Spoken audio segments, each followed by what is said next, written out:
Shalom, selamat hari Minggu. Kembali berjumpa dengan saya Ayu Pranata. Dalam episode Balap Ministry kali ini saya akan mengajak pemirsa sekalian untuk berbincang bersama dengan Ibu Vikaris kita tentang potensi diri dan insecure. Penasaran gimana? Mari ikuti saya. Nah, Sobat Ministry dimanapun Anda berada, sekarang saya sudah bersama dengan Vikaris Cynthia. Nah, kalau dalam episode Balap Ministry yang sebelumnya, saya juga berbincang dengan kakak Vikaris kita ini. Dan kali ini, saya akan mengajak Sobat Ministry dimanapun Anda berada untuk berbincang dengan kakak Vikaris kita, yaitu tentang tema kita hari ini, membahas tentang potensi diri. Nah, untuk memulai perbincangan kita pada hari ini akan diawali dengan renungan singkat dari kakak Vikaris kita, dipersilahkan. Halo teman-teman, untuk memulai segala sesuatunya, saya akan membawa dalam renungan singkat. Mari kita buka bersama-sama Alkitab kita. Buka Hakim-Hakim pasal yang keempat, ayat yang ke-8, ayat yang ke-7 dan yang ke-8. Dan aku menggerakkan Sisera, panglima tentara Yabin, dengan kereta-kereta dan pasukan-pasukannya menuju engkau ke sungai Kison, dan aku akan menyerahkan dia ke dalam tanganmu. Jawab Barak kepada Deborah, jika engkau turut maju, aku pun maju. Tetapi jika engkau tidak turut maju, aku pun tidak maju. Teman-teman yang terkasih di dalam Tuhan kita Yesus Kristus, kita mungkin sudah tahu pembacaan Alkitab ini mengenai cerita tentang dua tokoh Alkitab, yaitu Deborah dan Barak, di mana kita sudah tahu bahwa Deborah adalah seorang hakim perempuan dan dia juga merupakan seorang nabiyah atau nabi perempuan, dan dia juga merupakan seorang istri dari suaminya yang bernama Lapidot. Tetapi di dalam pembacaan tadi yang sudah saya bacakan, diceritakan bahwa Barak sebagai tentara Israel itu merasa ketakutan jika ia harus melawan Sisera, yaitu panglima tentara Yabin. Dan Barak merasa tidak pede dengan dirinya sendiri, padahal dia punya potensi sebagai tentara untuk mengalahkan musuh-musuh. Tetapi dia di balik peperangan ini, dia meminta bantuan dari Deborah untuk membantu dia melawan musuh-musuh, yang dia katakan, jika engkau turut maju, aku pun maju, tetapi jika engkau tidak turut maju, aku pun tidak maju. Pasti teman-teman tahu sendiri kan bagaimana akhir dari cerita ini, bagaimana peperangan itu terjadi. Deborah membantu Barak untuk melawan Sisera, dan pada akhirnya Sisera itu mati di tangan perempuan, bukan di tangan Barak itu sendiri. Jadi kita bisa melihat dari gambaran bahwa Deborah seorang perempuan, dia seorang nabiyah, bahkan dia seorang hakim yang bijaksana. Dia tidak punya potensi sebenarnya untuk melakukan atau ikut dalam peperangan itu sendiri. Akan tetapi Tuhan memakai dia di dalam semuanya itu. Yang kedua, ada rasa bimbang dari tokoh Barak. Barak sangat bimbang bagaimana Tuhan itu sendiri sudah memberikan jaminan terhadap dia bahwa panglima tentara Yabin, yaitu Sisera, itu akan dikalahkan oleh Barak. Tetapi dia sudah dapat jaminan dari Tuhan, akan tetapi dia sangat bimbang dan ketakutan walaupun dia sudah tahu mereka akan menang. Dan yang ketiga, adanya tokoh Yael yang pada pembacaan terakhir sebenarnya, karena ini nas Alkitabnya sampai ayat yang ke-24, ada tokoh Yael, merupakan seorang perempuan. Di kemahnya ia yang membunuh Sisera ini. Ia yang membunuh Sisera, memukul kepalanya dengan patok kemah. Dan kita sudah tahu bahwa Sisera tidak tahu apa-apa soal peperangan ini, tetapi Tuhan juga memakai dia, seorang perempuan, seorang ibu, bahkan seorang istri yang tidak punya kemampuan sama sekali, tapi Tuhan memakai dia. Di sini kita bisa belajar bahwa potensi itu sebenarnya datang dari diri kita sendiri, dan itu sesuai dengan kehendak Tuhan. Kita mampu seperti halnya dengan Barak. Kita mampu, kita punya potensi, tapi kalau kita tidak mau dan kita masih dalam kebimbangan, maka semuanya itu akan tidak terjadi apa-apa. Jadi kita belajar bahwa kita serahkan semuanya itu ke dalam Tuhan. Jika Tuhan sudah mengatakan iya, sudah memiliki janji untuk kita semua, maka untuk apa sebenarnya kita bimbang dan ragu? Mungkin itu saja renungan singkat yang saya sampaikan. Jadi lebih berbicara seperti seseorang itu punya kemampuan sebenarnya ya Kak, tapi dia tidak ingin mengembangkan potensinya atau tidak percaya bahwa dia mampu untuk melakukan itu.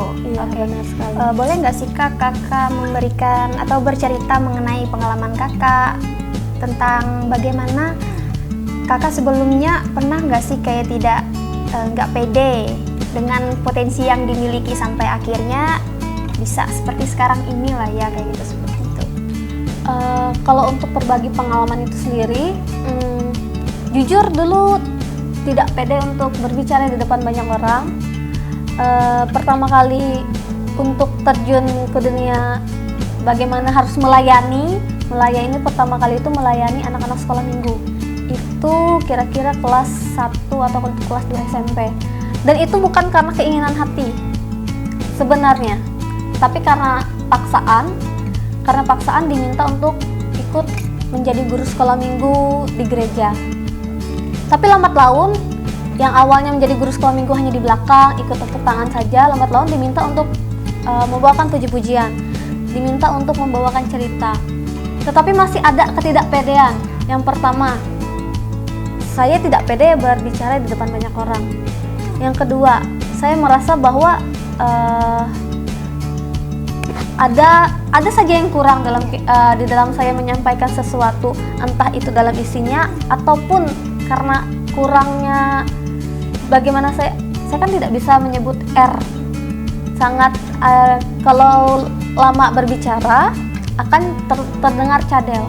Nah, kalau saya terlalu lama untuk berbicara, apalagi itu depan banyak orang, maka R itu akan hilang. Nah, saya kurang pede dengan semuanya itu. Tapi di balik semuanya itu lambat laun saya menyadari bahwa itu ciri khas loh sebenarnya. Kalau saya udah ngomong pakai mic, orang di luar sana tahu ini Cynthia. Ini Cynthia nih yang tadinya ada R-nya sekarang nggak ada R-nya. Karena emang udah ciri khas dari sananya ya orang. Tapi karena orang mengakui itu, semakin kesini saya semakin percaya diri seperti itu. Dan juga menuntut pekerjaan saya kan juga menuntut saya memang harus berbicara. Nggak mungkin saya menyampaikan firman Tuhan dengan diam saja, tetapi memang harus berbicara antara satu dengan yang lainnya. Nah, mungkin itu yang menjadi bagaimana saya bisa mendapatkan insecure itu tidak lagi dalam kehidupan saya. Intinya harus percaya diri. Karena kita bisa sendiri mampu untuk melakukan itu. Oke. Ada pesan untuk anak-anak muda di luar sana kan mengenai potensi diri dan insecure, bagaimana menghadapinya seperti itu? Ya, untuk potensi diri, yang pertama, kamu adalah diri kamu. Kamu bukan orang lain. Sangat wajar jika kita itu iri dengan orang lain. Iri untuk membangun, bukan iri untuk menjatuhkan orang yang kamu irikan. Ingat itu. Sangat wajar jika manusia itu iri dengan kemampuan orang lain. Iri jika kita membangun, tetapi salah irinya jika kita menjatuhkan orang lain. Yang kedua, jadilah diri kamu sendiri, karena kamu itu sebenarnya adalah gambaran diri kamu. Betul. Kamu ada ciri khas sendiri dalam kehidupan kamu. Kamu tidak mungkin akan menjadi duplikasi dari orang lain. Tenang bahwa semua orang itu tidak sempurna, tapi kita akan disempurnakan karena kita memiliki kepercayaan diri. Jangan merasa kurang dalam kehidupan kita. Oke, ya. Untuk melanjutkan perbincangan kita, Kak, aku ada kedatangan 2 teman aku, yaitu ada Enrico dan Septi. Nanti akan berbincang dengan kita mengenai topik yang kita bahas tentang potensi diri. Oke, berbicara tentang insecure dan potensi diri, sekarang sudah ada 2 rekan saya, di kiri dan kanan saya akan berbincang dengan kita. Atau mau berbagi pengalaman mereka bagaimana mereka yang sebelumnya tidak percaya diri dengan diri mereka dan sulit untuk mengembangkan potensi diri mereka sehingga mereka akhirnya menjadi orang yang percaya diri. Dan sekarang kita akan mulai dari rekan saya yang di sebelah kanan. Boleh perkenalkan diri atau langsung saja mau bertanya atau bercerita tentang pengalaman. Boleh. Langsung aja lah cerita. Kalau dari pengalaman sendiri sih, dulu itu kan sering banget bikin konten-konten kayak make up, tutorial make up kayak gitu di Instagram, di sosial media. Nah, di situ banyak banget terima yang namanya hate comment dari ini para followers, entah itu hatersnya atau apa. Tapi lama-kelamaan sekarang emang udah berhenti sih, karena saking sibuknya juga kuliah dan lain-lain, kerjaan juga. Tapi masih dijadiin ini kerjaan, ini hobinya jadiin kerjaan kayak gitu. Nah, kalau ngomongin tentang insecure, dulu itu kan terima hate comment dari orang-orang, entah itu di DM mereka atau apa, terserah sih ya, aku nggak peduli banget waktu itu. Cuma itu memang bikin mental jadi down banget. Serius, ini sulit banget buat terima yang namanya hate comment kayak gitu. Entah mereka bilang, oh alisnya menceng sebelah kiri, alisnya nggak sama, atau foundation yang crack dan lain-lain, kayak gitulah pokoknya. Nah, tapi untuk mulai bangun lagi dan mulai pede sama make up sampai akhirnya sekarang dijadiin kerjaan, itu aku terima semuanya, aku jadiin motivasi buat bisa bangkit lagi dari dari kata-kata para hatersnya ya kayak gitu lah. Terus kalau untuk insecure, aku belajar dari diri sendiri. Sama manusia itu kita nggak perlu insecure itu sama Tuhan, itu aku tanamin banget di diri sendiri gitu. Betul banget. Gimana tanggapan kakak tentang cerita yang disampaikan oleh Septi? Benar gitu, kita tidak perlu mengambil pusing dengan orang yang membenci. Bodoh amat itu juga penting. Betul. Apalagi dalam kondisi buat apa sih sebenarnya membenci gitu, daripada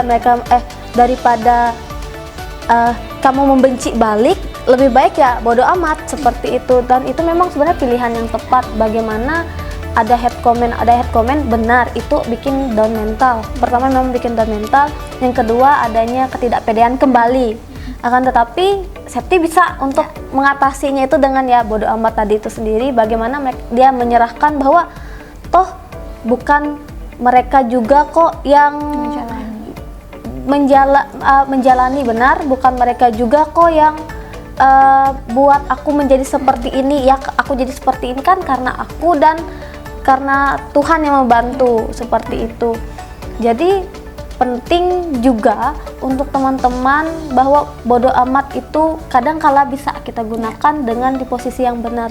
Contohnya seperti yang Septi lakukan. Okay, betul. Dan aku cukup setuju nih Kak dengan yang dia bilang tadi, lebih baik kita tuh kayak insecure itu sama Tuhan. Iya, Insecure benar. yang bagaimana kira-kira kita insecure, nggak bersyukur dengan kemampuan yang sudah Tuhan berikan untuk kita. Nah, untuk apa sebenarnya kita insecure, sedangkan masing-masing dari kita sudah Tuhan berikan kelebihan masing-masing, tergantung bagaimana kita mengembangkannya. Salut, saya sangat setuju dengan sepemikiran dengan yang Septi katakan.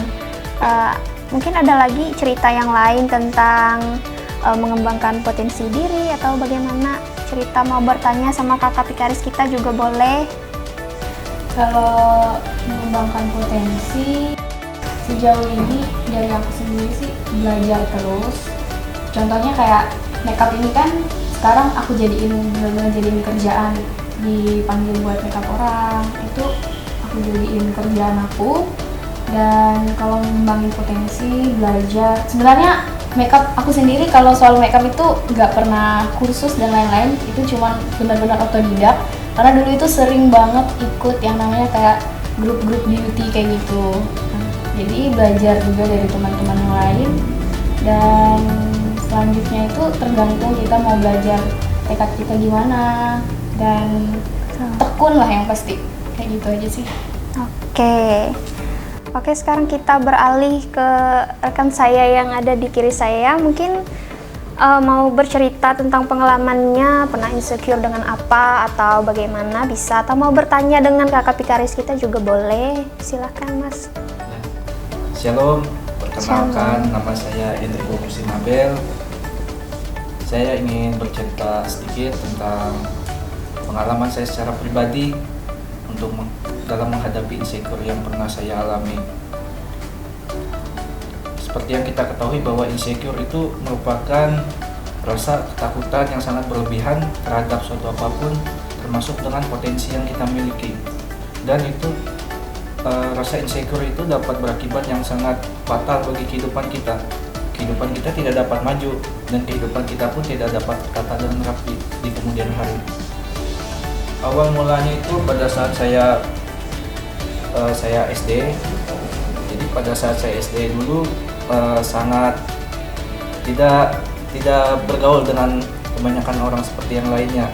Jadi saya dulu dapat dikatakan anak rumahan.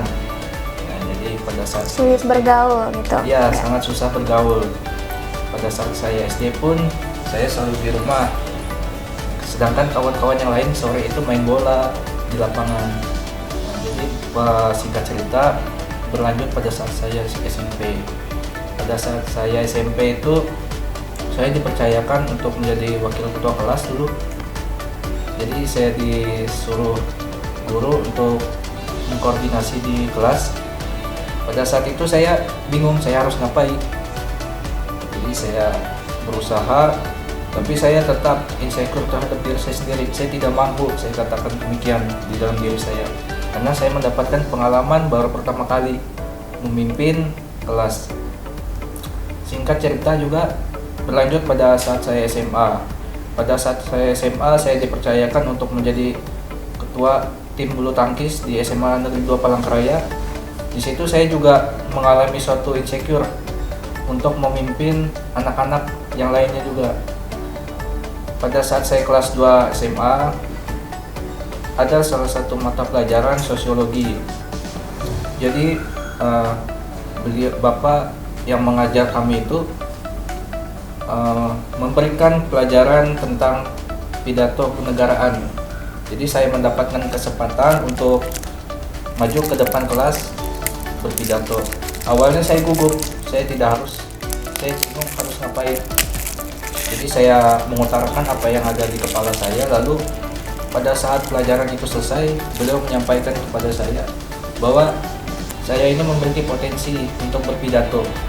Saya memiliki potensi untuk mengeluarkan isi kepala saya. Jadi saya juga dipercayakan beliau pada saat itu untuk mengkoordinir kelas sebagai dapat dikatakan koordinator kelas untuk sosiologi atau pelajaran sosiologi. Pada saat itu saya berpikir bahwa kok bisa saya ditunjuk sebagai koordinator kelas. Jadi saya terus berpikir, beberapa hari kemudian lalu saya putuskan bahwa saya harus berubah. Itulah kilas balik kenapa saya harus melawan rasa insecure itu. Awalnya saya berbicara di depan cermin untuk melawan rasa insecure itu. Jadi saya Melatih diri, saya berlatih di cermin. Saya beranggapan bahwa di depan cermin itu adalah orang banyak. Jadi setelah saya berlatih beberapa bulan, di situ saya menyadari bahwa saya memiliki potensi untuk berpidato, untuk berbicara di depan umum. Jadi saya terus gali potensi itu, dan saya yakin ketika potensi itu saya gali, maka akan ada sesuatu hal yang besar yang Tuhan nyatakan bagi diri saya. Setelah itu saya juga menyadari bahwa saya memiliki potensi di bidang tulis-menulis. Kebetulan saya juga hobi membuat renungan rohani. Di media sosial saya itu ada banyak renungan yang saya buat. Dan puji Tuhan, renungan yang saya buat itu dapat menginspirasi orang banyak, termasuk diri saya sendiri. Di situ saya menyadari bahwa kita di dunia ini, kita jangan hanya berpatokan kepada kekurangan yang kita miliki. Betul. Tapi saya meyakini suatu hal bahwa Sejak kita di dalam kandungan ibu kita, Tuhan telah menitipkan suatu potensi bagi diri kita. Potensi itulah yang kita harus gali. Kita jangan hanya berpandangan bahwa saya tidak mampu, saya tidak memiliki potensi. Tapi kita harus berubah mindset yang kita miliki, yaitu bahwa kita memiliki potensi. Dan potensi itulah yang suatu saat akan menjadikan diri kita sebagai orang yang menjadi berkat untuk orang lain. Betul. Pernah nggak kayak dapat hate comment seperti yang diceritakan oleh Septi tadi karena sering bikin renungan di media sosialnya, pernah nggak seperti itu? Sangat sering. Ya. Lalu menanggapinya tuh seperti apa sih? Kayak ada rasa untuk apa sih aku bikin renungan lagi? Orang-orang komennya kok seperti ini atau gimana? Atau kebalikannya kita tuh lebih kayak semangat mau bikin renungan lebih banyak lagi untuk memberkati orang-orang di luar sana. Kalau saya secara pribadi, saya menanggapinya bahwa itu adalah motivasi. Apa yang orang lain katakan, baik itu positif atau negatif, kita harus menjadikan motivasi. Jangan kita ketika mendapatkan suatu kata yang negatif, jangan kita itu menjadikan diri kita down. Kita harus membangkitkan bahwa itu adalah motivasi. Jadi kita harus semakin bersemangat. Saya pernah suatu ketika mendapatkan DM melalui Instagram yang mengatakan bahwa saya hanya menjadi batu sandungan untuk orang lain. Tapi saya membalas DM tersebut, terima kasih atas komentar terhadap renungan saya.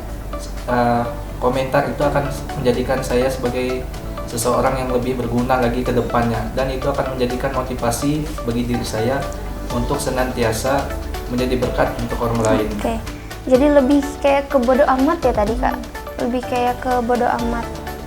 Terus gimana tanggapan Kakak tentang cerita yang disampaikan oleh rekan saya? Sebenarnya dari cerita yang saya tanggap, insecure itu pasti selalu terjadi. Entah itu dari kita kecil, remaja, bahkan sampai dewasa itu selalu terjadi dan berubah-ubah.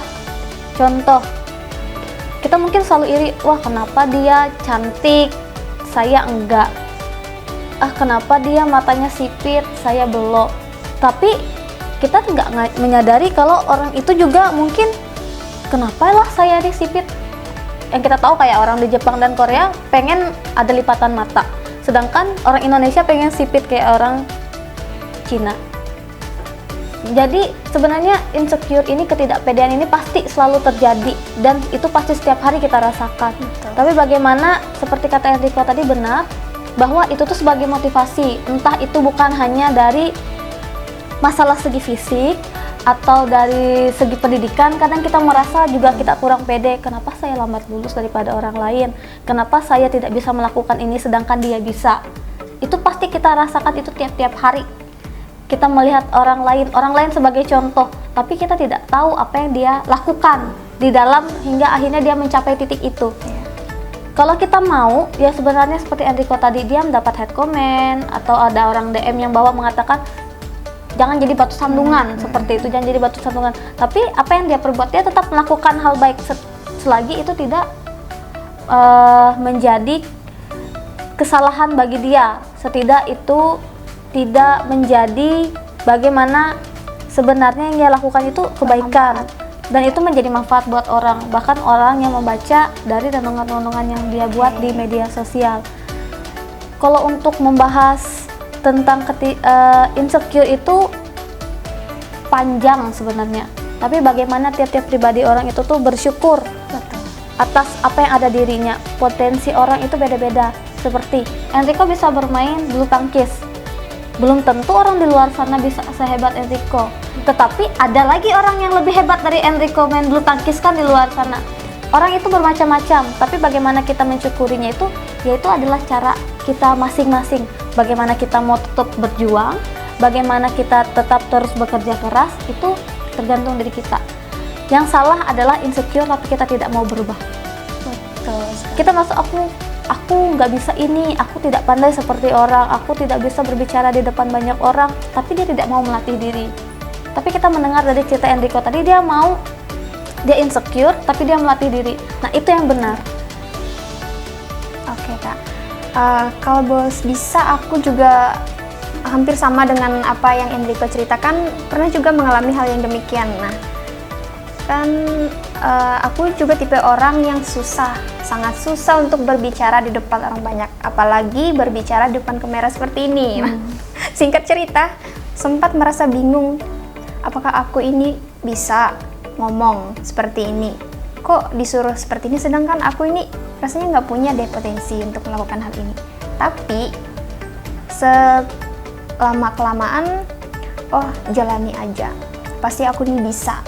Jangan beranggapan bahwa aku nih nggak mampu, aku nih nggak bisa. Jangan lihat orang yang lebih hebat bicara dari saya lalu saya jadi minder. Harusnya tuh saya termotivasi. Benar. Dia bisa, kenapa saya tidak?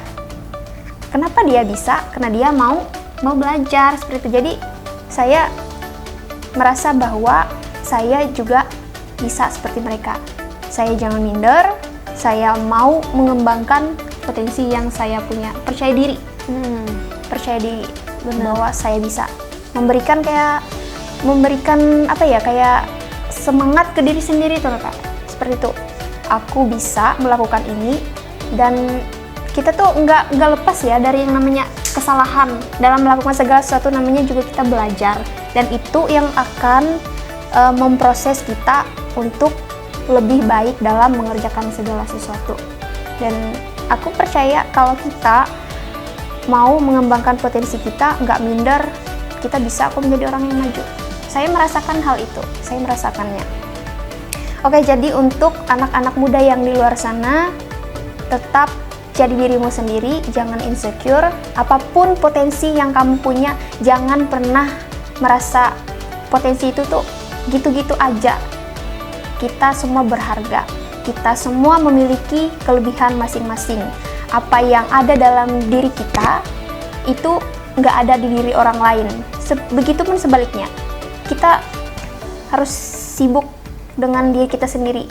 Jangan lihat orang lain bisa seperti ini lalu membandingkan. Tetap jadi diri sendiri, cintai diri sendiri, terus kembangkan potensi yang kita miliki. Dan yang lebih penting, seperti yang dikatakan oleh Sepi tadi, kita tuh insecure-nya sama Tuhan. Tuhan sudah kasih kita kemampuan seperti ini, tapi kita nggak mau mengembangkannya. Benar. Harusnya kita tuh insecure.